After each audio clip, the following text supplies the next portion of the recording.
What's going on, everyone, and welcome to another We Set the Stage story. This young lady is a 4th grade teacher, published poet, and a community leader. Anita Gill-Anderson has been giving young kids a new voice through her program and is an inspiration to many. Hope you enjoy her story and listen to her message. Anita, the stage is yours.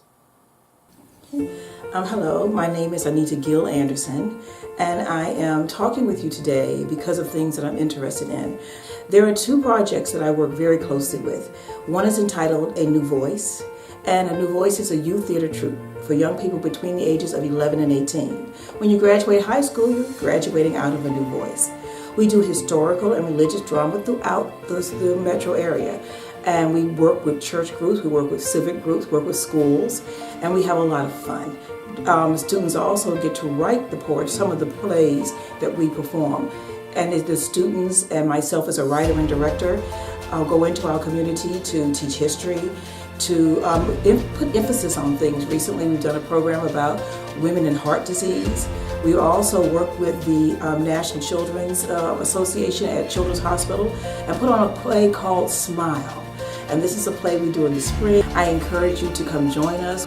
There is no fee involved. The only thing you have to do is be willing to come to practice and be willing to be open to directions and be open to learning more about your voice and how you can control and command it and how you can use it to help your community. I was asked about my passion and why am I so passionate about the activities and things I do. And all my life I've been passionate about those kinds of things. But as a person, on a personal note, on May the 24th, 1994, I suffered a major stroke. Because of the stroke, I couldn't see, hear, speak, did not know my name. I could not recognize my child, the time he was 5, and could not recognize who he was. The only human I recognized is my mother because she held my hand. I felt strongly my right hand was being held by God and my left hand was being held by my mother. And whenever she came in to talk to me, she held my hand when she spoke. So I knew she was there because I couldn't see her. And again, it's young people pushing me, my family, my husband, my son, my community, my church, being there to support me, my grandmother and aunts and uncles and every person that fell on their knees and prayed. Because it is truly the grace of God that gives me all that I am and all that I will ever be. The young people around me during that time, though, the members of A New Voice, they were so absolutely fabulous and came to me and said, Miss Gill-Anderson, don't you do this again and get better. And with their encouragement and them looking at me as not a victim, not someone who has some things that physical difficulties that weren't there before, but they looked at me as a constant that was a positive force in their life, a constant that was a collaborative force in their lives, because we worked together. Within A New Voice, we also have a program that we put on, and this year, the year 2015, it will be the first Saturday in December. It is a clothing drive. It's called Warm Clothes for Warm Hearts. Throughout the years, we discovered that our community has one area that was kind of missing, and that was warm hats, socks, and gloves. So what we do is put on a performance along with some of the wonderful performers that we know, musicians and singers, and we ask people to come to the performance, and by way of a ticket you would bring warm hats, socks, and gloves. And then we distribute those items into our community, Washington, D.C., and Northern Virginia. Sometimes we even go all the way into Maryland, so that our efforts would mean that there are others that would be warmer in the winter because of our warm hearts. They will have warm clothing. A New Voice is 21 years old, the organization, and we've had several people describe it as several generations. They say, well, you're the first generation, second generation. As the children graduate high school and move out of A New Voice, others come in, and we constantly have this flow of coming in and coming out.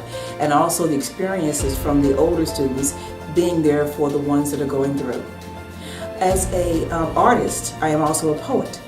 I have written 2 books. One book is titled Recipes for Good Dinner Conversations, and the other is entitled Family Reunion. Both of my books talk about family and history and eating, because those are 3 areas that I'm extremely involved in. I have written the poem for the Spirit of Freedom, the unveiling of the Spirit of Freedom statue in Washington, D.C., which celebrates the more than 200,000 African Americans that fought in the Civil War. That poem, along with the poems that I've written for Mary McLeod Bethune and Frederick Douglass and different organizations that they work with. My poem is on the other side of the award with a bust of Mrs. Bethune given out to teachers each year that are outstanding teachers with her in mind. So I encourage you to come and join us as the Theater Troupe A New Voice begins their new year next fall, and then have their performance for Warm Clothes, Warm Hearts on the first Saturday in December of 2015, so that we can go into our community and share with them our passion and our joy, and make sure that people understand that we are connected. I understand that the reason the Theater Troupe is entitled A New Voice is because I understand the importance of young people's voices. I understand that within those voices we have all the solutions we need to everything from war to disease. But when we stop listening to them, and when we stop giving them an avenue and a situation to express themselves, then we as a community are the ones who are losing, because their ideas and their excitement and their passion and their spark for life is just contagious, and is something that we should all be able to hear if we listen to their wonderful new voices. Anita, thank you for sharing your story. If you would like to purchase her books, or you want to get involved in her program, those links are in the description below. Also, if you live in the DMV area, make sure you are at her program during the first weekend of December to support a great cause. I have a quick note. This weekend, I will be back in New York and have been scheduling times to film people. If you are interested, please email us. We will be filming from 10 a.m. till about 7 p.m. on April 4th. Spots are already filling up. Make sure you take advantage of this. Thank you for watching, and subscribe to watch all of the previous and upcoming stories. And make sure you follow us on all our social media channels to stay updated. See you all next week, and have a great night.